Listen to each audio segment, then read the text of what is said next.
가장 좋은 공부는 자꾸 반복 학습하는 거죠. 그래서 그 중요한 부분을 또 반복 학습을 하겠습니다. 기본소득의 4가지 요소에 대해서 말씀해 주시기 바랍니다. 이런 4가지 요소가 만족이 되어야지 기본소득이라 할 수 있다. 예, 아주 정확하게 맞추셨습니다. 잘 맞추셨습니다. 이 4가지는 반드시 기억을 하고 계시기 바랍니다. 그리고 오늘도 내용을 보겠지만은 루터의 경제사상 중에서 이 부분이 기본소득과 연결된다 이런 식으로 이제 결론을 이렇게 내고 이렇게 하는데요. 제가 볼 때에는 그것이 반드시 기본소득하고 연결되지는 않아요. 지금 우리가 봤던 그런 4가지 요소 측면에서 보면은 꼭 그게 기본소득하고 연결되는 것이냐, 다른 방식으로의 어떤 복지제도하고도 연결될 수 있는 게 아니냐, 그런 부분들이 있습니다. 그래서 항상 이게 생각을 하면서 책도 읽고 공부도 해야 되잖아요. 여러분께서도 공부를 하실 때 이런 기본적인 부분을 항상 염두에 두시면서 이렇게 쭉 공부를 하시면은 저자와 대화를 한다고 보통 표현을 합니다. 근데 이건 이런 거 아닌가? 이렇게 질문을 하는 거죠. 이 저자한테. 그렇게 하면은 더 깊은 공부가 가능합니다. 또 우리 머리에도 잘 남고요. 네, 그럼 2번째 문제 드리겠습니다. 기본소득의 사상적 토대 2가지에 대해서 말씀해 주시기 바랍니다. 하나는 일반적인 관점에서의 사상적 토대고, 하나는 신앙적인 관점에서의 사상적 토대입니다. 기본소득은 모든 사람에게 다 일정 금액을 지급하는 것인데, 그렇게 해야 하는 정당성이 있어야 될 거 아니에요? 그걸 이제 사상적 토대라고 얘기하는데, 항상 기본소득 주자 그러면은 그걸 왜 모든 사람들 줘야 되냐? 당연히 이 질문이 나옵니다. 그래서 거기에 대한 답변이 사상적 토대예요. 아니, 모두의 것이기 때문에. 자유는 모두의 것이기 때문에, 예, 맞습니다. 자유는 모두의 것이고 모두가 그것을 누릴 권리가 있죠. 그런데 어떤 특정인이 그것을 독점을 하게 되면은 다른 사람의 권리를 침해하는 것이기 때문에 거기에 대한 배상 개념입니다. 그게 자연권이라는 거예요. 자, 그 다음에 신앙인의 측면에서 보면은 그걸 어떻게 표현할 수 있겠습니까? 하나님이 다 주신 거이기 때문에 하나님의 것을 하나님께서 어느 누구에게나 다 주셨기 때문에 무엇을? 자연을, 모든 자연을. 예, 그렇죠. 모든 자연을. 예, 맞습니다. 예. 예, 그거 2가지입니다. 그 다음에 지난 시간에 또 배웠던 것 중에서 한 문제 더 드리겠습니다. 데살로니가 후서 3장 10절 말씀을 가지고 저희들이 나누었는데, 일하기 싫어하는 자는 먹지도 말게 하라 라는 말씀이었습니다. 그래서 이제 기본소득을 반대하는 분들의 입장에서 이 말씀을 근거로 하시는 분들이 계시거든요. 근데 이제 그것이 타당하지 않음을 받습니다. 그런데 어쨌거나 이 말씀이 당시에 데살로니가 교회에 사도 바울이 권면한 거잖아요. 그 권면을 하게 된 이제 배경은 무엇인가? 그러니까 게을러서 일하기 싫어하는 사람이 나오게 된 원인이 무엇인가? 이게 질문입니다. 이런 사람들이 왜 교회에 생기게 됐죠? 주님께서 이미 오셨다는 잘못된 종말론적인 신앙 때문에. 예, 맞습니다. 잘못된 종말신앙 때문에 주님 오셨는데 이제 이 세상 끝인데 뭐 하러 이래? 그래서 게으른 사람들이 생겼다는 거죠. 예. 그다음에 그 관련하여서 또 문제를 이어서 드리겠습니다. 그렇게 일하기 싫어하는 게으른 사람들이 교회에 생김으로 말미암아 교회 내부적으로 생긴 문제가 있고, 또 교회 외부에서부터 교회를 향한 어떤 또 문제가 생겼습니다. 그 2가지가 무엇인지 말씀해 주실 수 있는 거예요. 사실 이 문제는 기본소득하고는 관계가 없는 거예요. 그런데 말씀 공부 차원에서 드린 질문입니다. 교회 안에서는 일하지 않는 게으른 사람 때문에 그런 경제적인 부담을 지게 됐고요. 그다음에 바깥 사람들에 대해서는 교회에 대한 부정적인 인식을 심어주게 되었습니다. 네, 맞습니다. 당시 로마 제국 전체에 해당되는 문제였는데 빈부격차가 아주 극심했습니다. 특히나 이 가난한 분들이 대다수였어요. 그래서 최저 생계 수준 이하인 사람들이 전체 국민의 80%였다. 그러니까 중산층도 거의 없고 극소수 이제 엘리트층이 있고 대부분이 다 거의 극빈 생활을 하고 있었던 상황이라는 거죠. 근데 교회도 마찬가지였어요. 그 인원 구성은. 그러니까 이 교회가 가난한 사람들 구제를 많이 했지 않습니까? 그러니까 지금도 구제에 있어서 교회는 많은 부하가 걸리고 있는 상태예요. 그런데 게을러서 일하지 않는 사람들까지 생기면서 교회의 부당한 부담이 가중되었다는 거죠.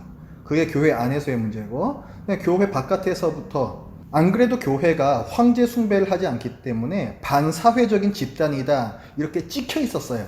근데 거기다가 저 교회에는 일하지 않는 게으른 놈들이 많다. 교회 문제다. 이런 식으로 해서 교회에 대한 안 좋은 시선이 더 심해졌다는 거죠. 그러니까 여러 가지 문제가 생긴 거예요. 그래서 사도 바울이 이런 얘기를 데살로니가 교회에 했습니다. 자, 그 다음, 자, 요거는 토의 문제입니다. 오늘 그 나눌 내용들이 사실 장수는 많지는 않아요. 그 내용 자체는. 그래서 오늘 토의를 먼저 하나 하고 오늘 내용을 좀 나누겠습니다.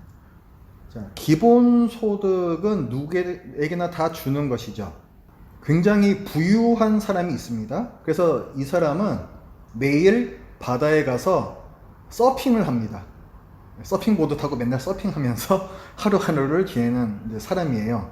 이런 사람에게도 기본소득을 지급해야 할까요? 어떻게 생각하십니까?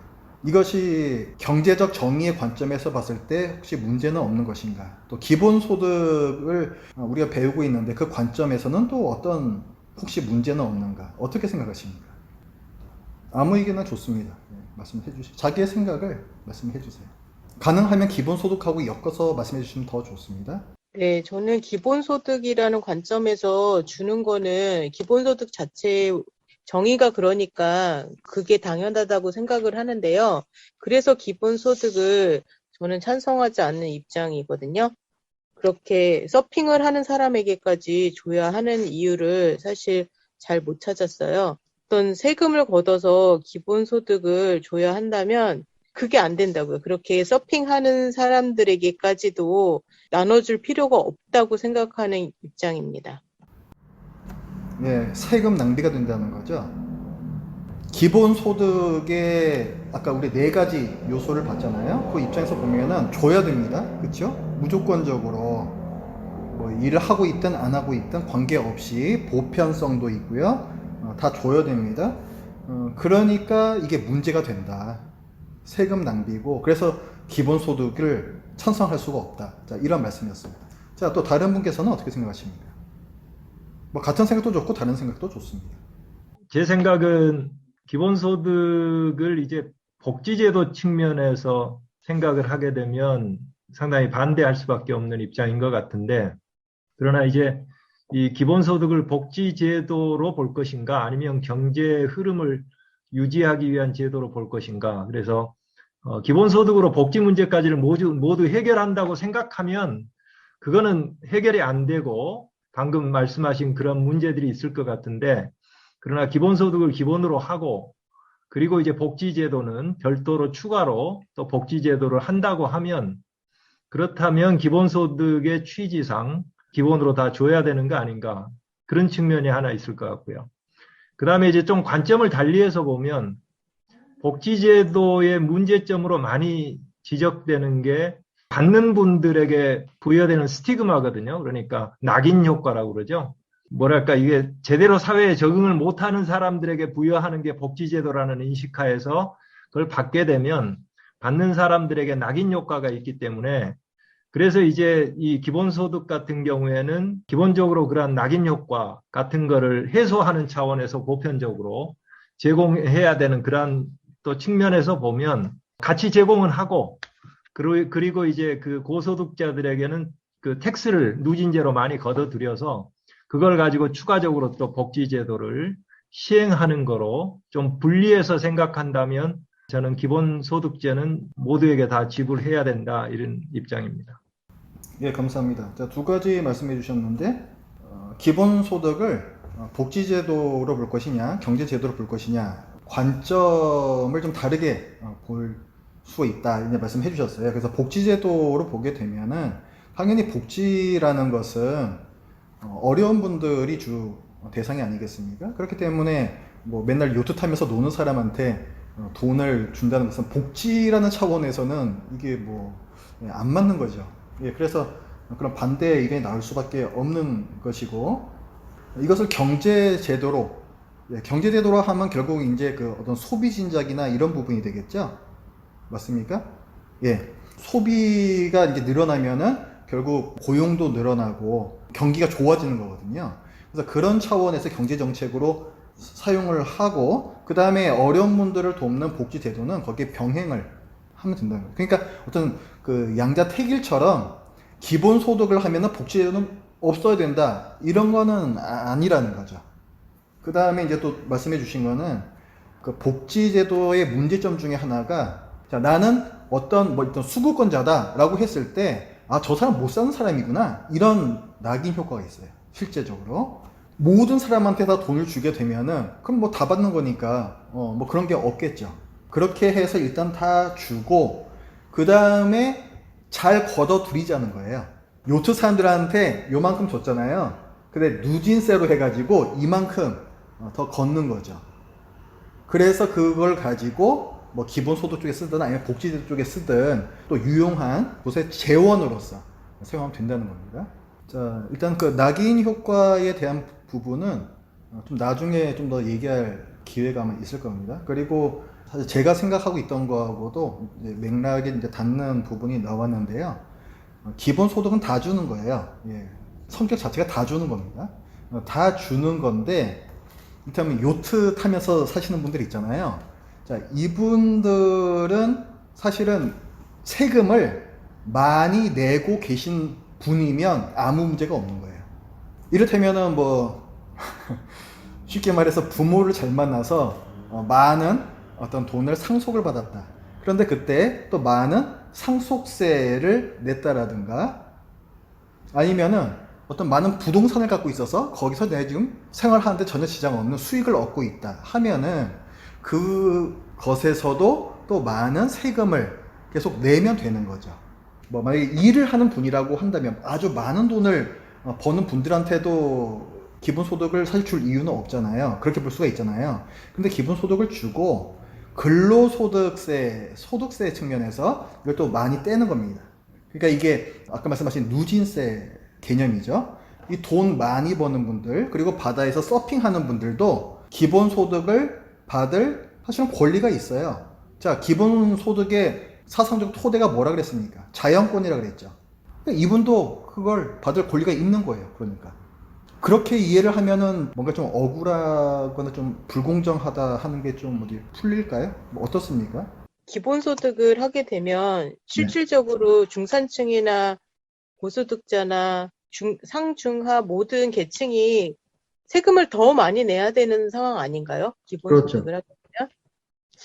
근데 굳이 그러면서 기본소득을 해서 그 경제를 더 활성화시켜야 하는 그런 게 지금 시대적인 필요인지, 뭔가 좀 장점과 단점이 아까 교수님 말씀하신 것처럼 복지제도 측면과 경제적인 그 측면을 딱 놓고 뭔가 이렇게 판별이 가능한 어떤 차트가 있으면 좀 고르기 쉬울 것 같은데, 여기에서 이렇게 하니까 좀 더 고르기가 어려운 것 같아요. 네. 여러 측면을 다 알 수가 없으니까. 네, 여기에 대해서 혹시 말씀해 주실 수 있는 분 계십니까? 지금 실제로 어떤 경기 부양이라고 할까? 어떤 그 소비가 더 늘어나야 하는 실제로 그런 상황인 거냐? 또 앞으로 또 그렇게 될 것이냐? 말씀해 주시기 바랍니다. 기본소득을 현 시점에서 이게 이제 얼마나 절박한가, 꼭 해야 되는가 하는 측면에서는 아마 국민들 다수의 공감대를 받기는 쉽지는 않을 것 같아요. 제가 기본소득에 관심을 갖게 된 거는 지난번에도 말씀드렸듯이 이제 4차 산업혁명 시대가 되면 지금 중간층, 중간 근로소득층까지도 상당히 이 지능형 자동화에 의해서 고용이 대체가 될 위험성이 있기 때문에, 만약 그렇게 됐을 때는 기존의 경제 흐름이라고 하는 게 기업을 통해서 부가가치를 창출하면 그중에 자본을 댄 사람들에게 자본소득으로 가고 근로를 댄 사람들에게 근로소득을 가고 뭐 은행에 이자로 가고 이런 형태로 배분이 되잖아요. 그래서 그렇게 창출된 부가 이제 배분이 돼서 그걸 통해서 또 소비가 일어나고 경제 순환이 일어나는 이런 메커니즘인데, 거기에서 근로소득이라고 하는 부분이 자동화가 많이 되면 될수록 이제 이게 끊겨버리는 거죠. 그러니까 이게 유효 수요라고 하는 측면에서 경제가 계속 선순환을 할 수 있는 부분에서 일단 문제점이 발생하니까 연결고리가 끊겨버리니까 그런 측면에서 우리가 이게 지금 4차 산업혁명이라고 하는 대변혁은 지금 우리 가까이에 이미 들어와 있는 상황인데 앞으로 이걸 어떻게 대비하고 미리 준비하면서 우리가 가야 될 것인가 하는 측면에서 저는 이 기본소득제 같은 부분을 미리 우리가 좀 준비를 해야 된다 하는 이제 그런 생각을 가지고 있고요. 그러나 이제 기본소득도 원론적으로는 아까 말씀하신 대로 모든 개인에게 보편적으로 다 지불되는 거지만 저는 이거를 이제 단계적으로 적용할 수도 있다고 봐요. 특히 이제 저 같은 경우에는 우리 청년들에게 먼저 기본소득을 좀 하자. 앞으로 사실 우리 사회를 이끌어갈 세대가 지금 청년 세대인데 청년 세대 입장에서 보면 상당히 기회 측면에서 지금 어려움을 많이 겪고 있거든요.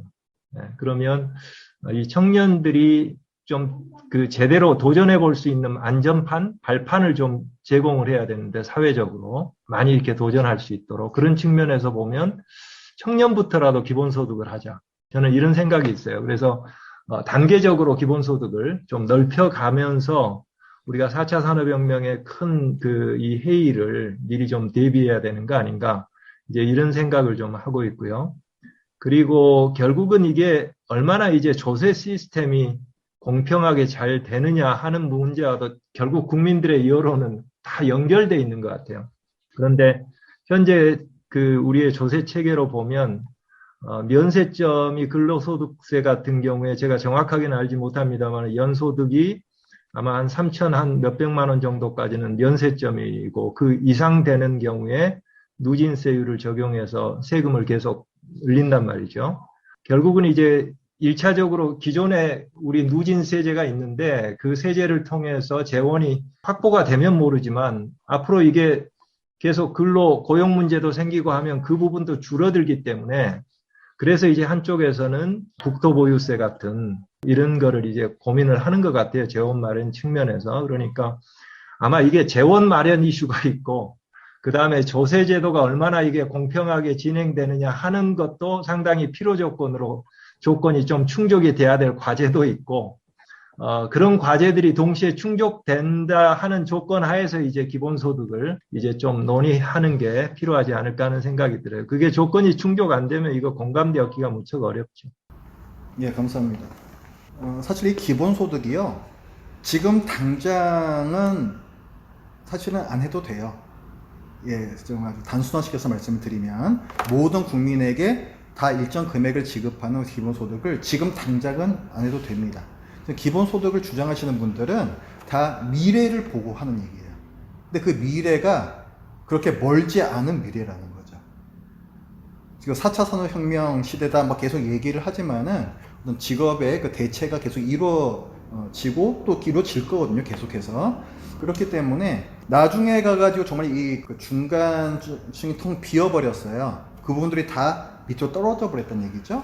그렇게 되면서 이제 여러 가지 많은 이제 문제들이 생기게 되는데 사회 전체가 무너져요, 사실은 그렇게 되면은. 그래서 그거를 막기 위해서 기본 소득이라는 게 이제 개념이 이제 나온 겁니다. 그래서 지금 기본 소득을 주장하는 분들도 단계적 적용을 다들 말씀을 하세요. 나중에 가가지고 한 방에 기본 소득 가려 그러면은 이게 제도적으로도 어려울 뿐만이 아니라 우리도 지금 얘기하면서 어떤 심리적 저항을 느끼잖아요. 마찬가지예요. 그때 가가지고 모든 국민한테 다 푼다고 했을 때 그 저항은 얼마나 더 심하겠습니까? 이 실행되기 굉장히 어려운 거죠. 그렇기 때문에 보통 이제 뒷문으로 슬쩍 들어간다 이런 표현을 쓰거든요. 그래서 청년들 대상으로 혹은 노인들 대상으로 이런 식으로 해서 특정 집단 안에서 어떤 기본소득 성격을 갖는 그런 분배를 먼저 시작을 하는 거예요. 그렇게 하다가 조금씩 이걸 늘려나가는 거죠. 그 범위를 갖다. 그렇게 하면은 연착륙을 할 수 있는 거예요. 기본소득 그 제도를.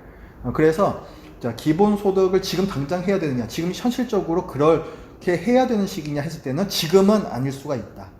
기본소득은 미래에 대한 얘기고 가까운 미래에 대한 것이기 때문에 지금부터 얘기를 하는 것이다. 그때 가지고 얘기하면 늦기 때문에 그렇게 봐주시면 되겠습니다. 자, 그러면 오늘 또 내용을 한번 좀 나눠 보겠습니다.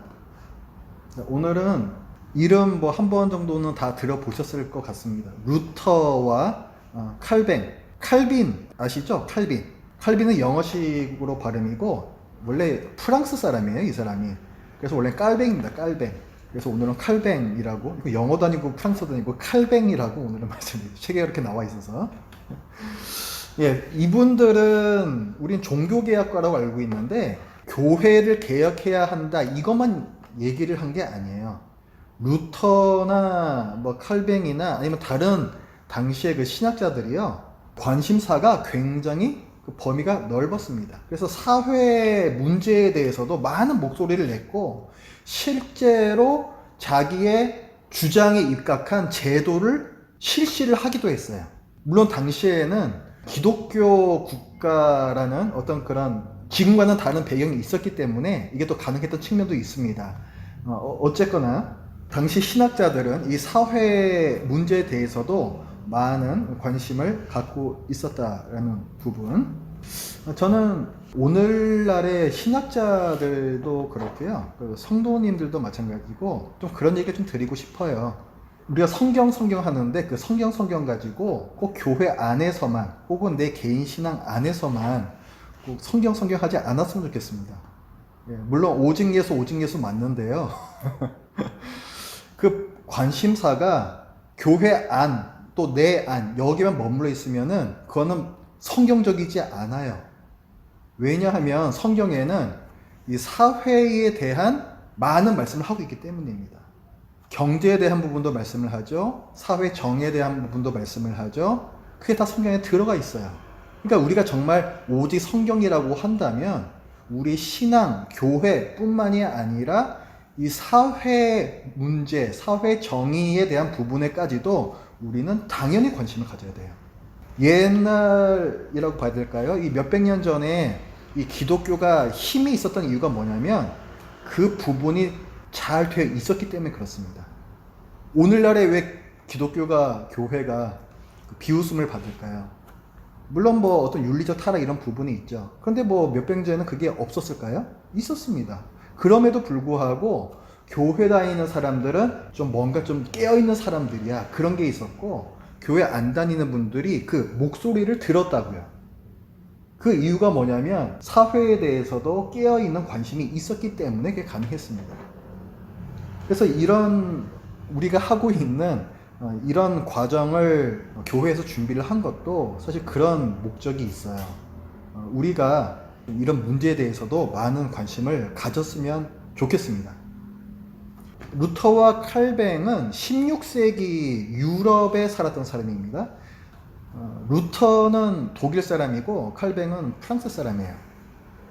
그런데 이 당시에 어떤 시대적인 변화가 있었습니다. 전에는 중세 시대라고 이제 보통 부르죠. 지주들이 농노를 거느리면서 그게 기본이 되어 있는 경제 시스템이었습니다. 근데 그것이 이제 산업 사회로 조금씩 옮아가고 있었어요.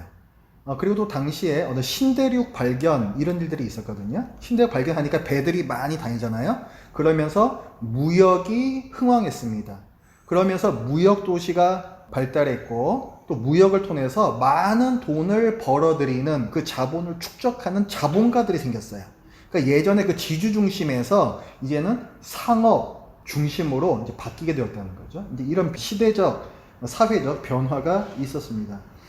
그런 변화 속에서 루터와 칼뱅은 교회의 개혁뿐만이 아니라 이 사회에서 지금 일어나고 있는 새로운 문제들, 어떤 불이한 현실, 여기에 대해서도 구체적인 개혁을 주장했습니다. 그래서 이것을 개인이 해야 할 부분이 있고 교회가 해야 할 부분이 있고 또 정부가 해야 될 부분이 있다. 그래서 다 얘기했어요. 그러니까 사회 참여에 대해서도 다 얘기를 한 것입니다. 그 프린트 첫 페이지에 보면은 칼뱅의 경제 사상에 대한 연구들이라고 해서 나오는데요. 이거는 좀 이따가 저희들이 다룰 거고요. 그 밑부분에 보시면은 16세기의 상황과 루터의 주장이라고 있습니다. 이 16세기의 상황, 아까 제가 말씀을 드렸고요. 이 상업을 통해서, 무역을 통해서 많은 자본을 축적한 자본가들이 생겼고, 이들이 이 돈을 가지고 고리대금을 했어요. 돈을 꿔주는데 높은 이자를 받으면서 꿔줬다는 거죠. 그러면서 사회 문제가 발생했습니다. 이 빈부격차가 굉장히 심하게 일어나기 시작했어요. 그래서 이 루터가 뭘 주장했냐면은 재산에 대한 거, 사유재산에 대한 부분을 먼저 얘기했습니다. 자, 사유재산, 지금은 어떻습니까? 사유재산 지금은 거의 불가침 영역이죠. 개인 재산은 거의 불가침 영역입니다. 국가에서도 함부로 건들 수 없는 거의 신성 불가침의 영역 아니겠습니까? 그런데 루터는 다르게 얘기를 했어요. 사유재산은 모든 사람이 이웃을 섬기는 데 필요한 전제조건이다. 그러니까 이 사유재산의 목적이 자기 혼자 잘 먹고 잘 사는 게 아니라 그 본래 목적은 이웃을 섬기는 데 있다라고 이렇게 뒤바꿔서 얘기를 했어요. 이웃을 도우라고 너한테 사유재산을 준 거야. 이렇게 얘기를 했다고요. 그래서 자신과 가족의 생명을 보존하는데 일단 써야죠. 그쵸? 다 먹고 살아야죠, 우리 가족이.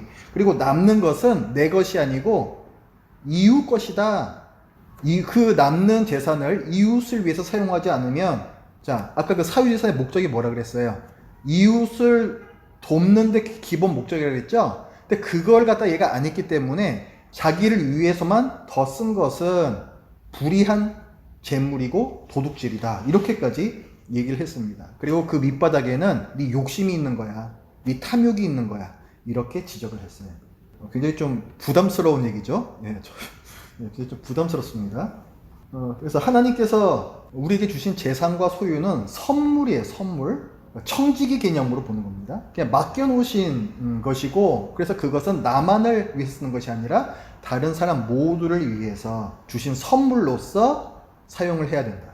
그 다음에 일, 노동에 대해서는 뭐라고 했는가? 루터는 일, 노동에 대해서 긍정적으로 얘기를 했어요. 왜냐하면 하나님께서 아담과 하와를 창설하시고 에덴 동산에 두셨죠. 그러고서 명령 주셨습니다. 이 동산을 경작해라 말씀하셨어요. 그 명령이 타락 전입니까? 타락 후입니까? 타락 전입니다. 죄짓기 전이라고요. 그러니까 이거는 타락 전에 이미 주신 질서입니다. 우리는 일하는 게 힘드니까 아유, 일하는 거는 저주구나. 성경을 어설프게 읽으면은 이제 그렇게 말씀을 할 수가 있거든요. 일하면 힘들잖아요. 그 힘든 게 그게 저주예요. 원래 일하는 것은 타락 전에 주신 질서고, 그 다음에 범죄하고 타락하잖아요. 그래서 하나님께서 저주를 내리시죠. 땅에 저주를 내리시고, 그래서 사람이 이마에 땀을 흘려서 일해야만 먹고 살 수 있게 그 고통이 생긴 겁니다. 그러니까 일 자체는 신성한 거예요. 좋은 거, 긍정적인 겁니다. 그래서 일에 대해서 긍정적으로 얘기를 했고요. 그 노동을 통해서 하나님께서 여러 가지로 또 복을 주시는 수단이다. 이렇게 얘기를 했고, 우리가 또 일을 함으로 말미암아서 경제적으로 독립할 수 있게 되고, 아까 얘기했던 것처럼 다른 사람을 도울 수 있는 물질을 모을 수가 있습니다. 그리고 게으른 사람에 대해서는, 일하기 싫어하는 사람에 대해서는 도둑이다. 이렇게 얘기를 했어요. 타인의 땀으로 살고 있다. 그 다음에 일을 안 하니까 자기 재산이 없잖아요. 그러니까 다른 사람에게 줄 것도 없어요. 그래서 이 사람은 도둑이다. 이렇게 얘기를 했습니다. 루터가 원래 좀 과격합니다. 루터가. 그래서 얘기도 좀 대체적으로 그래요. 그리고 또 일에 대한 긍정적인 측면인데, 우리가 열심히 일하면 우리 정신건강 내지 또 영적인 건강에도 좋다는 거예요. 우리 육체 자꾸 게을러지고 싶고 뭔가 편한 걸 찾고자 하고 뭔가 쾌락을 추구하고 뭐 이런 성향이 있잖아요. 우리 열심히 일하면 그것을 억제하는 그런 또 효과가 있다라고 얘기를 했습니다. 일에 대해서 얘기하면서 또 안식에 대해서도 또 얘기를 했어요. 하나님께서 일에 대해서도 명령하셨지만은 안식에 대해서도 명령을 하셨습니다. 그렇기 때문에 일에 지쳐서 예배를 소홀히 하면 안 된다. 또 이 부분도 얘기를 했습니다. 이건 뭘 얘기하는 겁니까?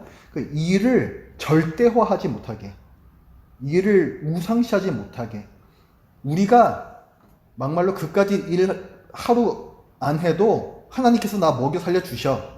이런 거예요. 그러니까 하나님께서 모든 것의 주인이시다, 주권자이시다, 그걸 얘기를 하는 겁니다. 자, 그 다음에 상업에 대해서, 그 당시에 상업이 막 이렇게 흥왕했다 그랬잖아요. 루터는 뭐 상업, 뭐 무역, 이자 받는 거, 그 자체에 대해서는 괜찮다라고 봤습니다. 문제는 뭐냐면, 이제 상업이 막 이게 갑자기 막 이렇게 융성해지다 보니까 제도가 못 따라갔어요. 항상 이게 어떤 그 규제하는 법과 제도가 따라가야 되지 않습니까? 근데 이게 따라가지 못해서 당시에 이 상업적 어떤 자본주의라고 뭐 표현을 했지만은 한마디로 폭력을 휘두른 거예요. 있는 자본가들이.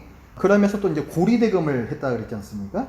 이제 이런 것들을 하면서 빈부격차가 굉장히 심해지고, 그 다음에 해외 무역하는 것 자체는 좋은데 그 중에 그 사치품들이 굉장히 많았습니다. 실제로 살아가는데 필요한 어떤 필수품들 같은 게 있는데 그거 외에 굳이 없어도 되는 거, 꼭 뭐 저기 상아로 만든 의자에 우리가 꼭 앉아야 되겠습니까?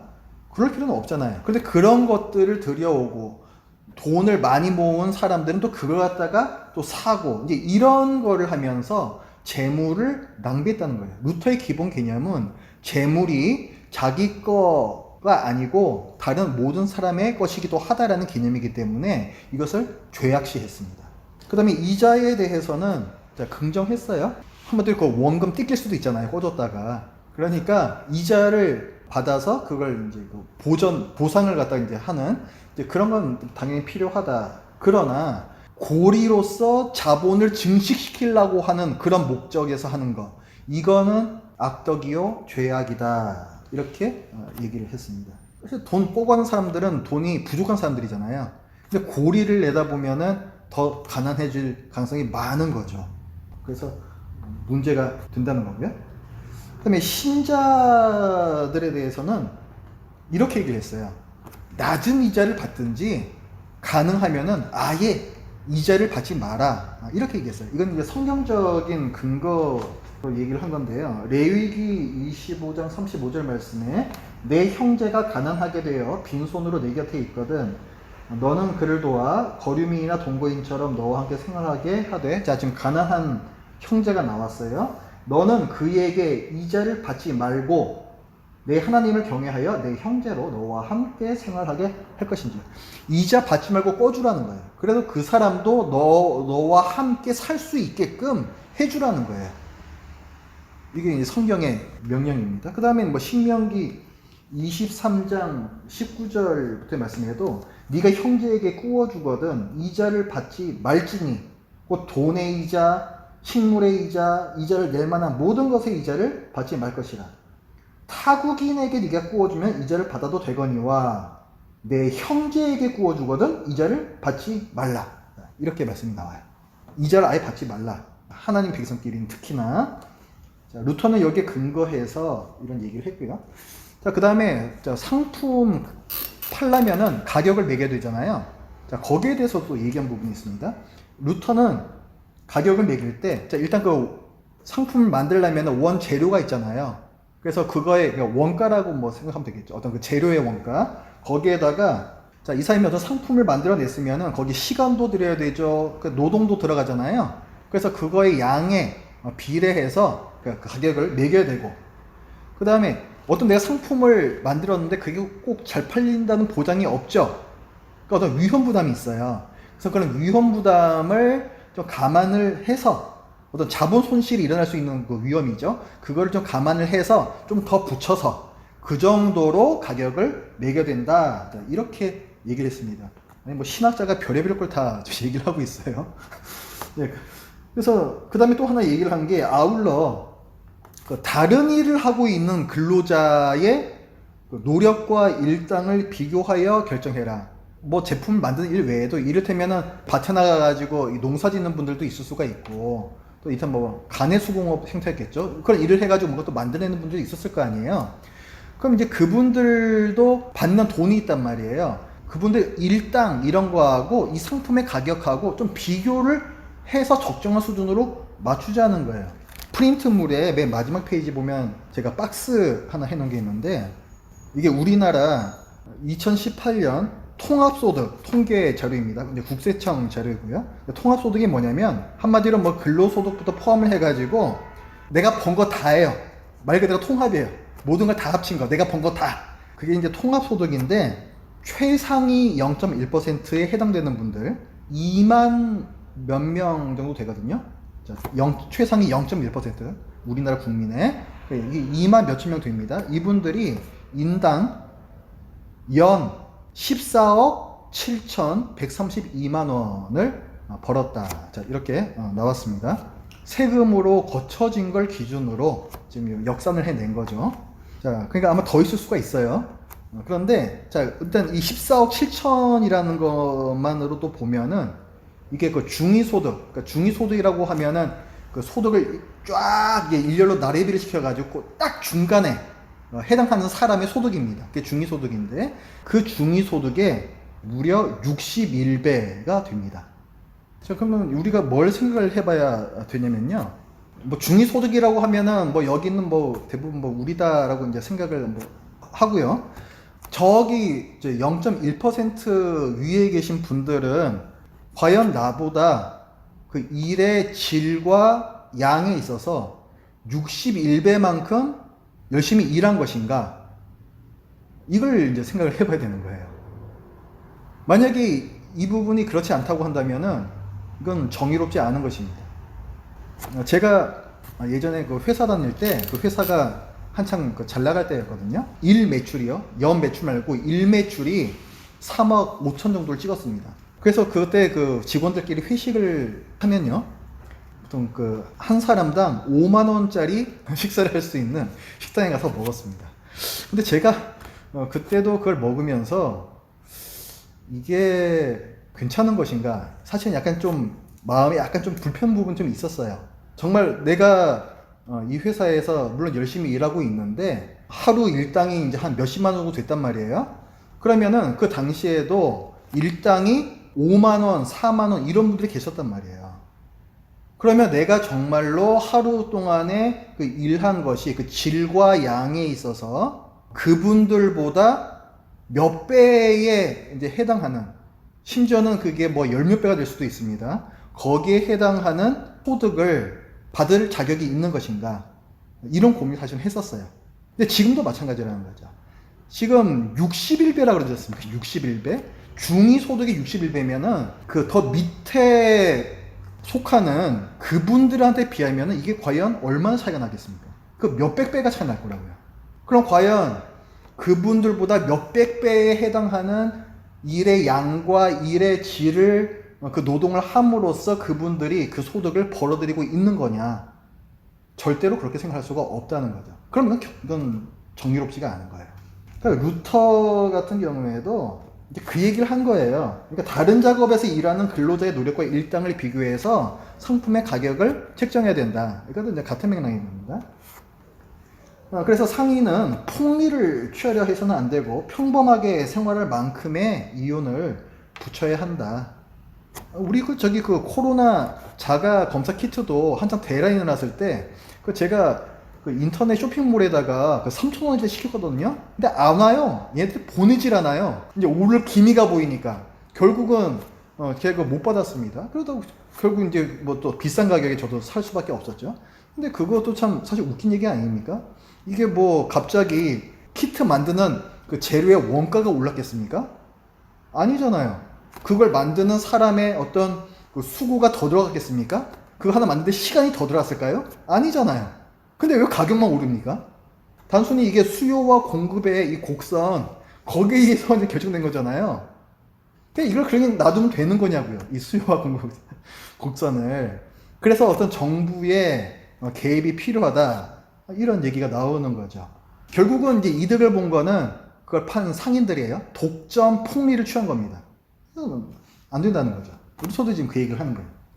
그 다음 지대 수익과 불로소득 환수, 이제 또 땅이 나왔습니다. 이제 그래서 토지를 담보로 한 지대 수익행위, 쉽게 말해서 땅 투기하는 거, 요거 불로소득이다. 그렇잖아요. 땅 사놓은 다음에 뭐 일한 거 없잖아요. 그냥 오른 거잖아요. 여러 가지 이제 상황에 의해 가지고.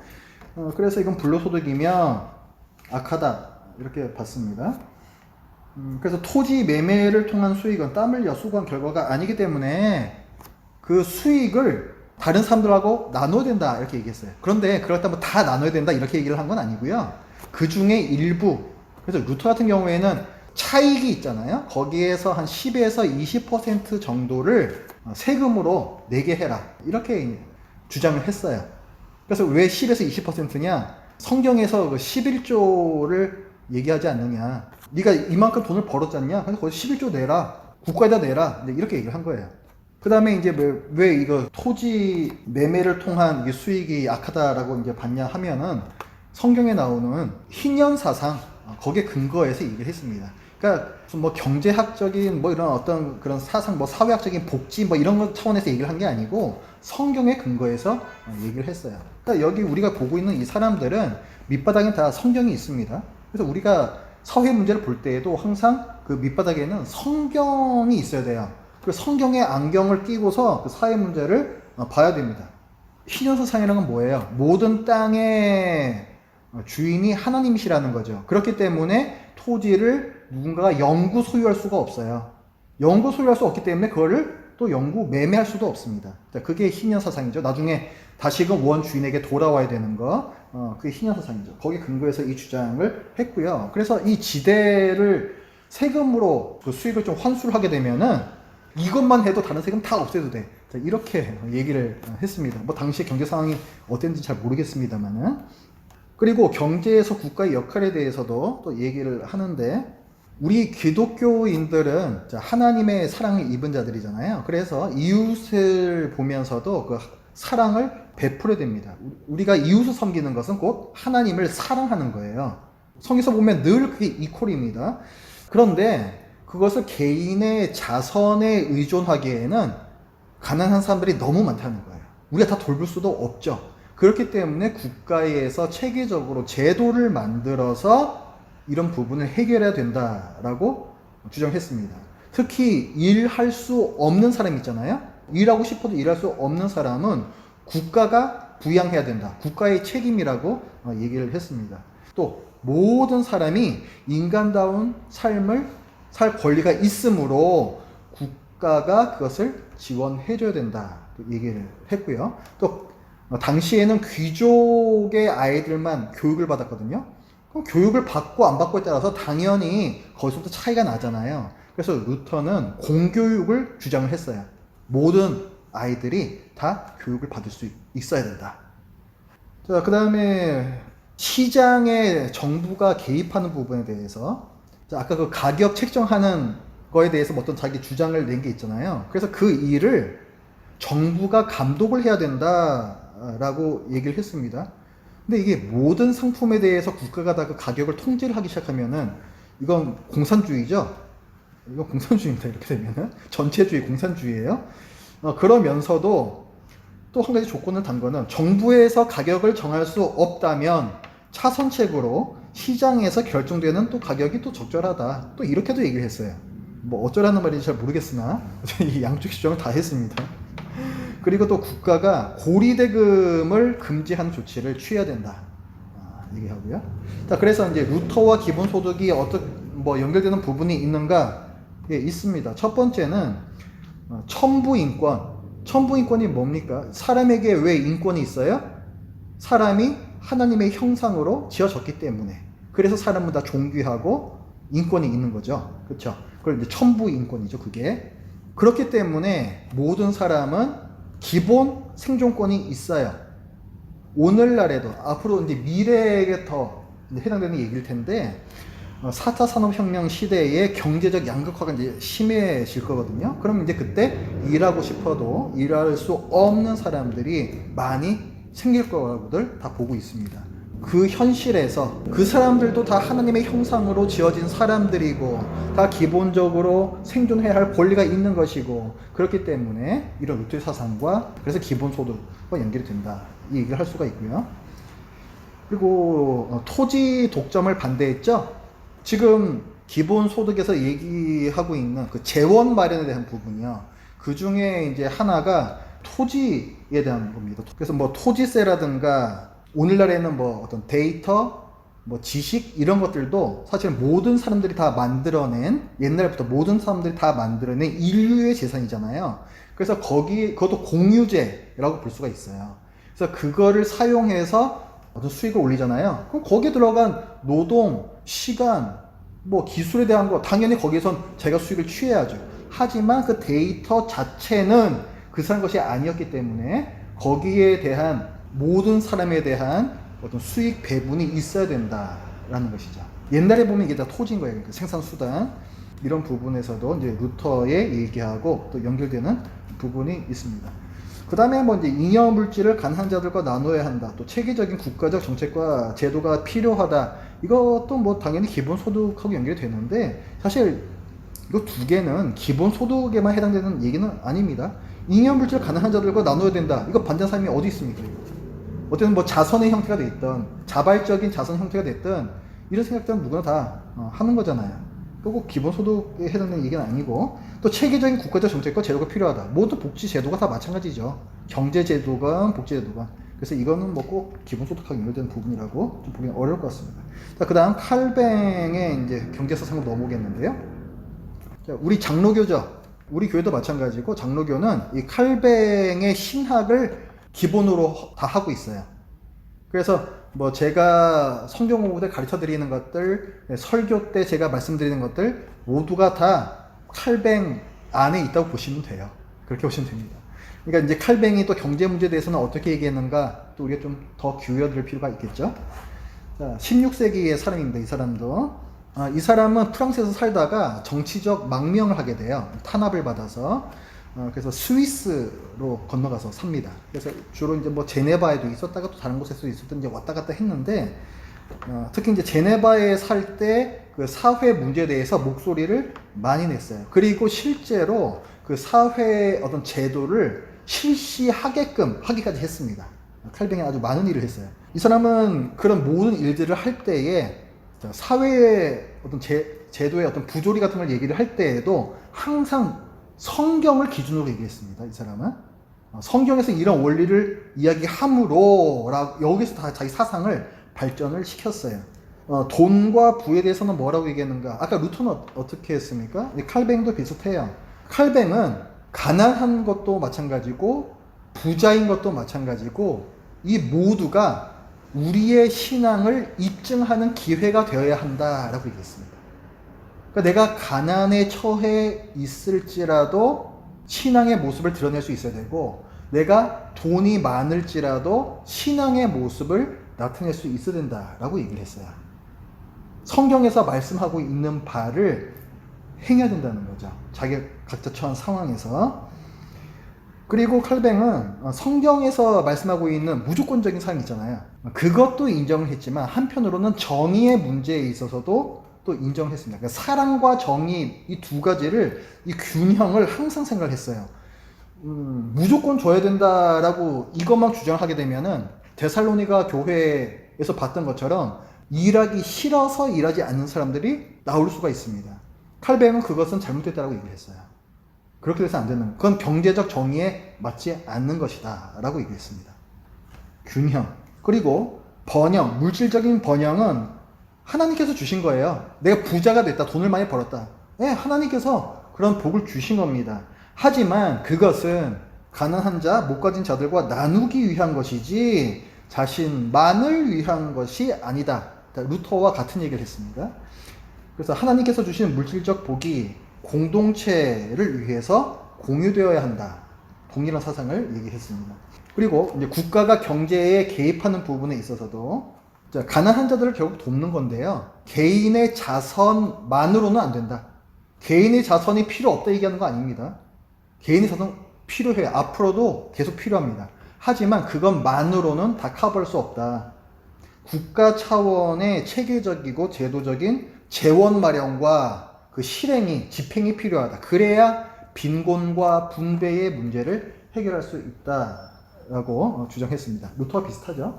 자, 그래서 칼뱅의 이런 경제사상에 대해서 또 어떤 분들이 분석을 했어요. 자, 칼뱅은 어느 파냐? 이 사람 공산당이냐? 아니면 이 사람 뭐 저기 자본주의냐? 그래서 먼저 칼뱅의 경제사상에는 자본주의적 요소들이 많이 보인다 이제 주장을 한 분들이 있습니다.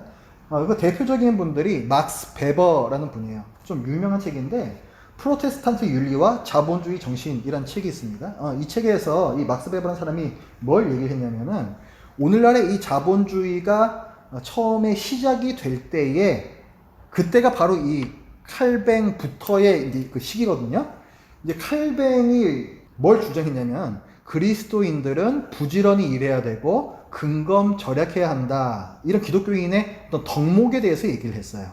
그래서 기독교인들이 그리스도인들이 열심히 일했고 근검 절약해서 돈을 모으기 시작한 거죠. 그게 결국 자본이 형성이 된 거예요. 그래서 그런 것들이 건전한 자본주의 발달에 도움을 주었다.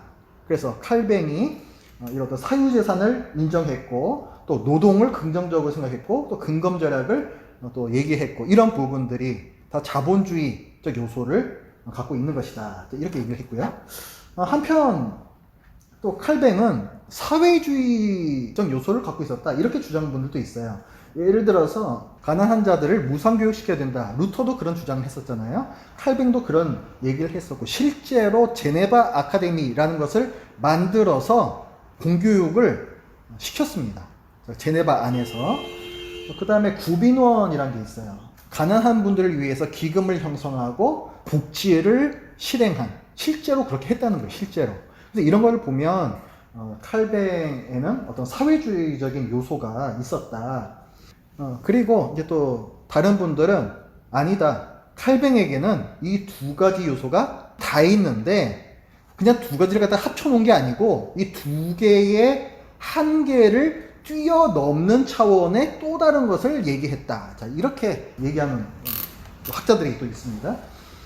자, 이건 뭐냐면 지공주의라고 이렇게 나오는데 저도 이제 처음 본 단어입니다만 이 책에서 이제 저도 본 건데요. 지공주의가 뭐냐면 그러니까 지가 땅이잖아요. 공은 이제 공유라고 보시면 됩니다. 그러니까 그 뭐죠? 토지 공개념하고 좀 비슷한 거라고 보면 될 것 같아요. 얘는 뭐냐면은 토지, 얘 생산 수단이잖아요. 자, 토지에서 뭔가 노동을 하고 또 자본을 쏟아 부어 가지고 뭔가 생산을 해냈습니다. 그러면은 거기에서 노동과 자본을 사용해서 나온 그 이유는 그 사람 개인이 가지라는 거예요. 하지만 그 토지 자체의 이유는 사회가 공유해야 된다. 이게 지공주의입니다. 물이 있습니다. 자, 샘물이 솟아나고 있습니다. 그런데 어떤 상인이 그 샘물을 떠다가 병에 담아가지고 유통시켜가지고 팝니다.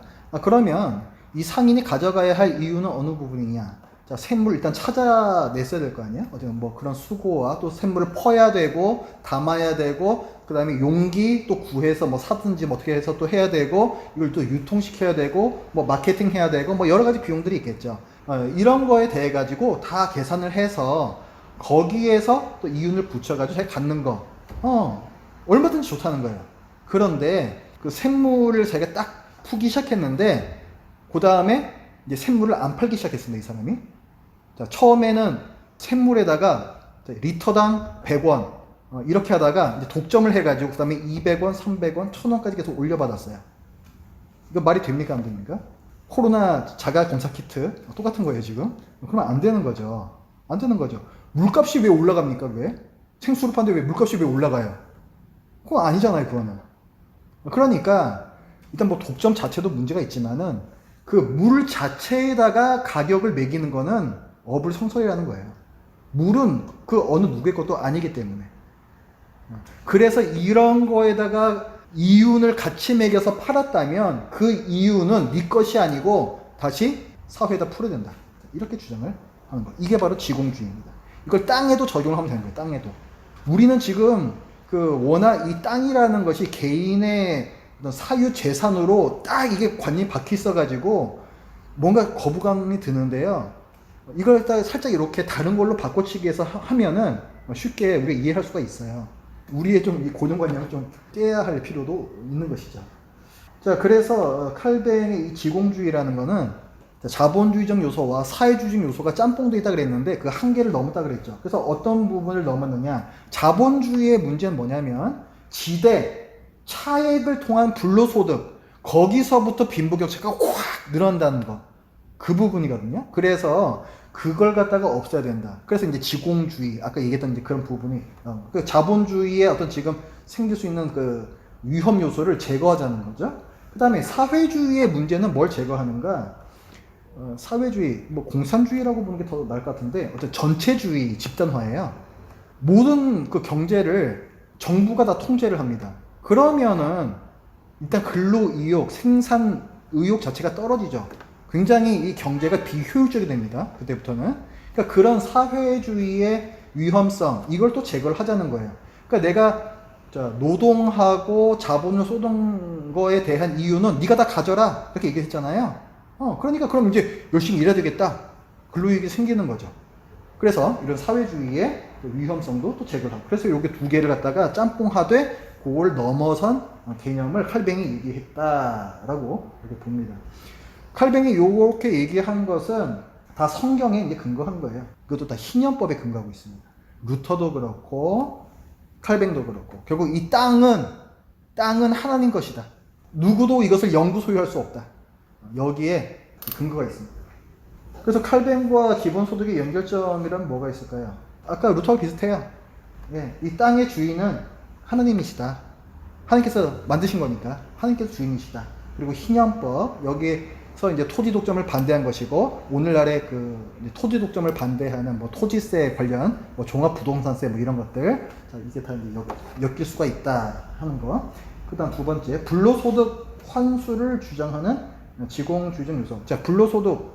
자, 이것도 환수를 하면은 그걸 가지고 기본소득 재원으로 쓸 수가 있는 거죠. 연결되는 부분이 있는 거고. 나머지 두 개는 이것도 뭐 꼭 기본소득하고만 엮이는 문제 아니에요. 그래서 좀 스킵하겠습니다. 그리고 칼뱅이라는 사람이 위대한 신학자지만 모든 것을 다 자기 머리에서 다 연구해서 자기 머리에서만 나온 게 아니에요. 다 누구나 학자들은 다 어떤 거인들의 어깨 위에 다 올라가 있습니다. 그래서 이 칼뱅도 초기 교회의 교부들의 영향을 많이 받았어요. 교부라고 하면 이제 초대교회에 있고 그 다음에 초기 교회들이 계속해서 생기잖아요. 거기에서의 이제 위대한 신학자들이다라고 보시면 됩니다. 그래서 뭐 대바실레이오스, 암브로시오스, 크리소스톰, 어거스틴 뭐 이런 분들 영향을 많이 이제 받았는데, 이런 교부들도 비슷한 얘기를 많이 했어요. 토지의 어떤 독점적 사유, 여기에 대해서 비판을 했고, 하나님께서 주신 이 땅, 이것은 독점할 수 없다, 또 이런 얘기를 했고, 토지를 독점하기 때문에 여기서 빈부, 격차, 어떤 착취 이런 것들이 발생한다, 이런 부분 계속 지적을 했습니다. 그리고 단순히 현행법에서 문제가 없다고 그게 문제가 없는 게 아니다, 이렇게 얘기했어요. 우리는 사회법에 어긋나지 않으면 합법적이면은 문제 없다, 그냥 보통 그러고 살잖아요. 그런데 이런 교부들도 그렇고 뭐 깔뱅이나 뭐 루터도 마찬가지고 그걸 더 넘어서는 더 높은 기준을 갖고 있습니다. 이게 바로 성경적 기준이라는 거죠. 그렇다고 현실을 무시하는 그런 이상을 얘기하는 게 아닙니다. 아까 얘기한 것처럼 실제로 그 사회에서 제도화 시켰어요, 이분들은. 물론 지금하고 약간 그 기독교 사회가 지금은 아니니까 그런 차이는 있습니다. 지금 더 어렵죠. 성경적인 주장으로 어떻게 제도를 바꾸겠어요? 그게 맥히겠습니까? 성경에서 이렇게 얘기해, 자 바꿔야 돼, 안 맥히죠. 그거는 우리끼리나 하는 얘기지. 그렇죠? 그러니까 우리는 그걸 잘 공감할 수 있는 이야기로 또 풀어내야 됩니다. 자, 그 다음에 이제 나가는 말 마지막인데요. 요거 가지고 우리가 이제 토의를 좀 나눠볼 겁니다. 저희 나가는 말, 그 박스 밑에 있는 부분이요. 그거를 제가 이제 쭉 읽어드릴 텐데, 여기에 대해서 어떻게 생각하시는지에 대해서 저희 토의를 해볼 거예요. 경제 양극화와 빈곤 문제의 주범이 상위 1%의 토지 불로소득에 의한 막대한 부의 축적인 점을 볼 때, 루터와 칼뱅의 목소리, 즉 성경에, 그걸 루터 칼뱅은 이 성경에 근거해서 얘기를 했으니까, 그래서 성경의 목소리라고 얘기를 한 겁니다. 거기에 귀를 기울여야 할 것이다. 개인의 노동에서 기인한 것이 아닌 공유제에서 생성된 불로소득을, 오늘날 현대 사회에는 이 공유제의 개념이 더 많다 그랬어요. 꼭 토지만 얘기하는 게 아닙니다. 이런 공유제에서 생성된 불로소득을 소수가 독점해서는 안 된다. 토지와 관련하여서 정부는 토지 공개념에 입각하여 토지 보유세와 종합부동산세, 양도소득세 등 지대 차액의 불로소득에 대한 세금을 점진적으로 늘려 사회 구성원 모두에게 실질적 분배 정의가 실현될 수 있게 해야 한다. 지금 그 양도세 뭐 한시적으로 또 인하한다 그러죠? 그다음에 인간으로서의 최소한의 권리를 누릴 수 있는 사회로 가는 디딤돌이 될 기본소득 실시에 대한 국민적 합의가 절실하다. 자, 요 부분에 대해서 자, 여러분들은 어디 다 공감을 하시는지, 아니면 나는 요 부분에서 좀 더 좀 이런 부분도 좀 생각해 봐야 될 것 같아. 또 이런 생각도 있으셔도 좋고요. 그런 얘기를 좀 했으면 좋겠습니다.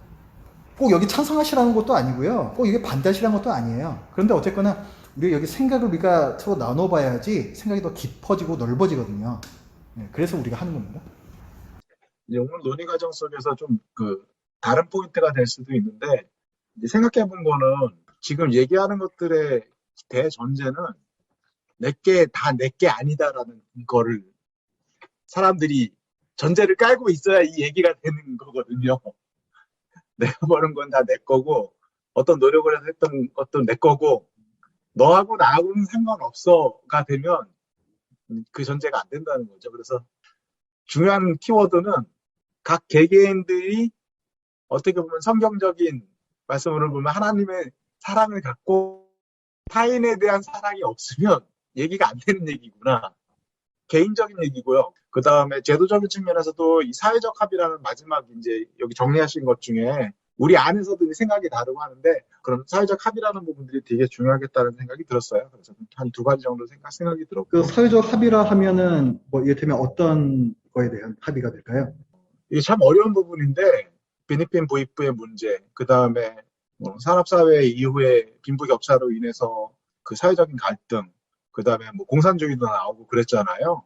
그렇게 됐을 때 공산주의 혁명이 일어났을 때 유럽 사회의 대응은 뭐냐면 복지국가에 대한 부분들로 제도화시켰거든요. 그런 모습 속에서 철저한 반성 속에 어떤 복지국가로 갔고, 그래야만 우리가 같이 살 수 있다는 인식이 되고, 그거는 땅을 가지고 있는 사람이나 가지고 있지 않은 사람이나 세금 엄청 내잖아요. 저희 많다고 그러긴 하는데 거기는 세금 엄청 걷잖아요. 걷지만 그 거른 속에서 사회적으로 약자도 없고 우월감도 있는 사람도 상대적으로 없고, 또 그렇다고 열등감이 있는 사회도 아닌 그런 사회를 만들어가고 있잖아요. 우리 대한민국 사회하고 미국식 교육을 받았던 경쟁, 능력주의 받았던 쪽에서는 무조건 서열화되는 세상이고 그런 사회적 구조가 있는데, 그런 측면에서 한편 이제 제가 생각했던 거는 교육의 문제도 너무 중요한 것 같아요. 교육. 지대의 문제가 사실은 노동과 땅에 의해서 뭔가 자본을 축적하는 게 있었고, 그 자본이 또 이자라는 걸 통해서 또 더 축적이 됐고, 4차 산업혁명 시대를 살아가는 우리한테는 지식이라는 거는 더 중요해졌고, 지적 자본은 더 중요해졌거든요. 플랫폼도 어떻게 보면은 지적 산물로 나온 땅덩어리가 될 수도 있는 거거든요. 요즘 가상의 세상들 얘기하고 막 메타버스 이런 얘기, 어떻게 보면 그건 지적 산물이기도 하거든요. 근데 안타까운 거는 그런 지적 산물에 대한 향유를 하는 사람들은 사실은 극소수가 돼버렸거든요. 그래서 옛날 그 칼뱅이든 루터든 이 교육에 대한 문제, 동일한 시간인데 동일한 문제이긴 하나 조금씩 이제 사회의 모습들이 다른 모양으로 나타났지만 근본적으로 동일한 고민을 해왔고, 그 전제라는 부분들을 제가 아까 생각했을 때 아까 처음 얘기했던 그 두 가지가 전제가 돼야 되는데, 이게 참 교육하고 하나님이 이 사람을 바꾸는 건 참 중요한 일이겠다. 이기적인 사람들, 그런 생각이 들었어요. 뭐 저도 개인적으로 일단 내 것이 다 내 것이 아니다라는 부분은 사실은 이 기독교 국가가 아닌 이상 이걸 합의를 이끌어내기는 거의 좀 불가능하다고 생각을 해요. 어디 나가서 얘기 못 한다는 거죠, 이거. 예, 저도 개인적으로 그렇게 생각을 하고, 뭐 일단 뭐 우리 그리스도인이니까 우리라도 뭐 이렇게 하도 노력은 해야겠죠, 그렇다고. 예, 우리도 뭐 안 하는 건 아니죠. 우리는 좀 많은 좀 고민 좀 해봐야 될 것 같고, 이 부분에 대해서. 오늘 이제 그 루트하고 칼뱅의 신학을 기초로 해서 기본소득과 연계성을 이제 같이 생각을 해봤는데, 어찌됐건 이게 그 신학적인 해석이라고 하는 부분이 그 당시의 시대 상황을 배경으로 하잖아요. 그러면 아까 초반에 이제 말씀해 주셨던 그 당시의 봉건제도 하에서 한참 상업자본주의가 이제 그 발전해 가던 그 과정 중에 나온 거였고, 전체적인 경제 운영도 시장 메커니즘이라고 하는 거는 아담 스미스가 1776년에 이제 국부론을 썼으니까 종교적 개혁 한참 후란 말이죠. 한 200년 후란 말이죠. 그러니까 이제 시장 메커니즘을 기본으로 한 경제 시스템도 그 당시에는 완전히 정착됐다고 보기는 어렵고, 이제 상업 영역에서는 어느 정도 시장 거래가 이루어졌지만 전체 경제 사회 전체가 시장 메커니즘을 베이스로 해서 자본주의 체제로 운영됐다고 보기는 어렵죠. 그래서 이제 그때 역사적 배경으로부터 지금 우리가 살고 있는 역사적 배경으로까지 오는 중간 과정에 적어도 이제 역사적으로 큰 변화가 있었던 게, 하나는 이제 이 자본주의 체제, 시장 메커니즘, 보이지 않는 손에 의해서 경제가 기본적으로 운영되도록 한다 하는 게 이제 그 중간에 이제 그 발전이 급속하게 이루어졌고, 그 다음에 이제 또 하나는 그 당시에만 해도 종교적인 사회였잖아요. 기독교가 기본이었잖아요. 유럽 사회는. 그리고 신분제가 있었고, 그런데 결국은 이제 그 시민혁명, 프랑스 혁명을 기점으로 해서부터 일종의 사회계약론이라고 하는 게 전면에 부상하고, 그에 따라서 그 당시에는 이제 교회의 교리에 의한 해석이 사회에 그대로 적용돼도 됐고, 그래서 이제 칼빈 같은 경우도 실제 이제 그 스위스의 제네바 시인가요? 그 시의 통치까지 해보고 그랬잖아요. 그러나 지금은 이제 사회 구성원들의 합의라고 하는 일종의 사회 계약 측면에서 보면 성경의 말씀을 그대로 사회에 적용할 수가 없고, 사회 구성원들이 어떻게 이제 합의를 할 수 있는가, 그 합의 시스템에 의해서 채택이 돼야 되는 그러한 과정이 있어서, 우리 그리스도인들이 이제 사회 정책을 얘기할 때는 그 역사적 변화 과정을 이제 거쳐야 될 것 같아요.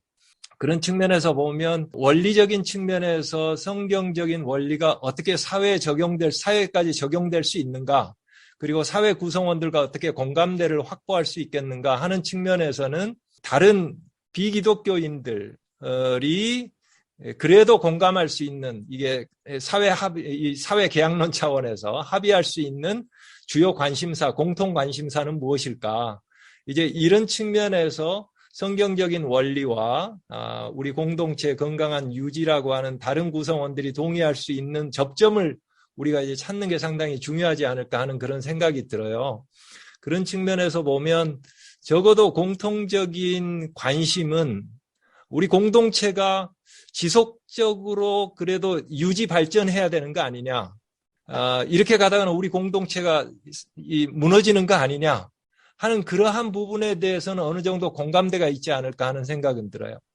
그래서 그 측면에서 이제 양극화에 대해서는 그래도 그거는 우리가 해결해야 된다 하는 데 대해서 공감을 어느 정도 할 수 있고, 그 다음에 이제 그 양극화 측면에서 소득의 양극화보다는 사실은 부의 양극화, 그 부의 양극화의 주요한 또 원인이 일종의 이 토지나 부동산을 매개로 한 불로소득, 이 메커니즘이 훨씬 더 양극화를 심화시키는 주요한 메커니즘이기 때문에 그 문제를 잡아야 된다 하는 부분에 대해서도 어느 정도는 기본적으로 공감대는 좀 가지고 있는 것 같은데, 이번 같은 경우 현 정부 같은 경우도 이제 부동산 부분을 잡으려다가 결국 이제 오히려 이제 역효과를 야기하는 그러한 이제 정책의 역풍을 오히려 맞았기 때문에, 그런 면에서 상당히 이 국토 보유세를 기반으로 한 기본소득제, 이 논리를 가지고 공감대를 가져가기에는 상당히 당분간은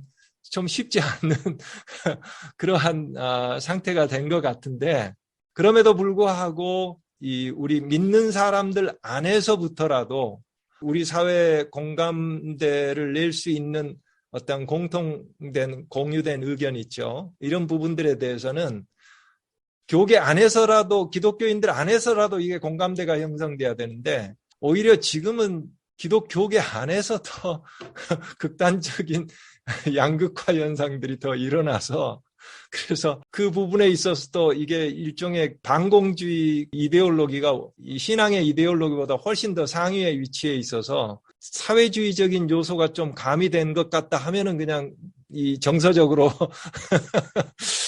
천에는 그러한 분위기가 있어서 참 이게 어려운 과제인 건 사실인데, 그러나 우리가 이런 부분에 대해서 이렇게 함께 토론하고 함께 이렇게 생각하고 하는 거는 참 귀한 사역인 것 같습니다. 예, 감사합니다.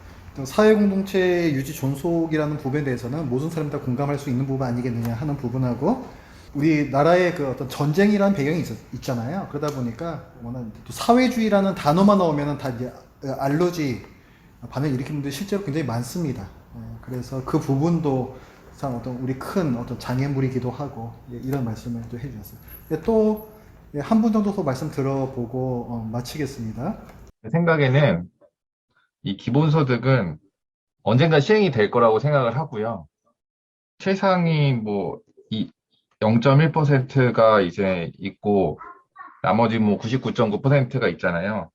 예를 들어서 이분들이 다 재산에 비례하는 투표권을 가지고 있는 게 아니니까 아무리 최상위 0.1%도 선거에서는 한 표밖에 행사할 수 없잖아요. 그렇기 때문에 이게 점점 그 빈부격차가 늘어나면은 어쨌든 투표 같은 걸 통해서 어차피 이분들이 리워드를 할 수밖에 없는 상황이 될 거라고 생각을 해요. 언젠가는. 지금 리워드면 뭐죠, 그게? 이분들이 이제 나머지 99.9%한테 가져갔던 그런 소득을 다시 돌려줘야 되는 어느 정도 비중을. 그런 거는 이제 피할 수 없는 거고, 이제 기본소득이 이제 효과가 있는지에 대해서 고민을 이제 그냥 개인적으로 고민을 해보게 되면 이게 핀란드인가 어디서 테스트를 했다고 하더라고요. 이제 거기서 이제 어떤 경제적인 효과라든지 이런 것보다는 기본소득을 받았을 때 그런 행복감이 남았다고 하더라고요. 그 받은 사람들한테. 근데 그것도 이제 처음에는 이제 행복감이 높았는데 시간이 지나면서 행복감이 감소했다고 하더라고요. 그건 당연하잖아요. 처음에 엄마한테 10만 원 그 용돈 받았을 땐 기분이 너무 좋지만 그게 2년, 3년 지속되면은 왜 더 안 올려줘가 되잖아요. 그래서 이게 어떻게 보면은 정말 이제 선의의 행동으로 한 건데 나중에 그런 게 이제 약간 마약 같은 게 될 수도 있다는 생각을 해봤어요. 이제 지금 당장 하루 이틀 가지고는 몇 년 가지고는 그런 게 없겠지만 시간이 되게 많이 지나고 100년, 200년 지나면은 정말 이게 괜찮을까 이런 것도 한 고민을 해보게 되는 것 같아요.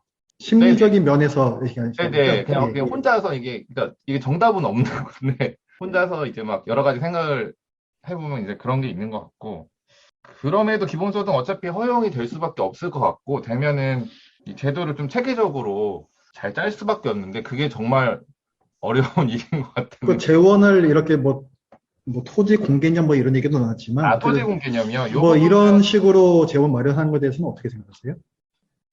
이제 이 부분도 맞고, 또 이거 가지고만 한다고 하면은 그거 가지고만 하지 않죠. 네, 뭔가 이거 말고 정부 예산 중에 좀 허투루 쓴 예산이 있다든지 그런 것들은 이제 정리를 해가지고 이쪽으로 넣을 필요도 있고 좀 뭔가 이제 공감대를 쌓는 일이 어려운 것 같아요. 아까 계속 말씀을 하셨지만 다 생각이 다르기 때문에 정답이 아닌데 지금 이미 네. 가진 자와 못 가진 자들이 있지 않습니까? 그렇죠. 그럼 서로 이제 이해관계가 있기 때문에 쉽지 않겠죠, 아무래도. 맞습니다. 그렇죠. 이게 자, 오늘은 사실 그렇게 많은 얘기를 할 것은 없는 것 같아요. 어쨌거나 저는 오히려 오늘 수업을 통해서 꼭 기본소득보다는 우리가 그리스도인으로서 부와 돈과 이런 것에 대해서 어떻게 생각을 해야 되는가 그냥 그렇게 개인적으로 생각해보는 그런 시간이었으면 어떨까 이런 생각을 좀 해봤어요. 그 수업 준비를 하면서 제가 보기에는 꼭 기본소득하고 연결시키기에는 아까 말한 그 시대적 상황도 많이 좀 다르고 또 그런 부분들이 있거든요. 그래서 좀 생각 좀 해봤습니다. 자, 그럼 잠깐 기도하고 마치겠습니다.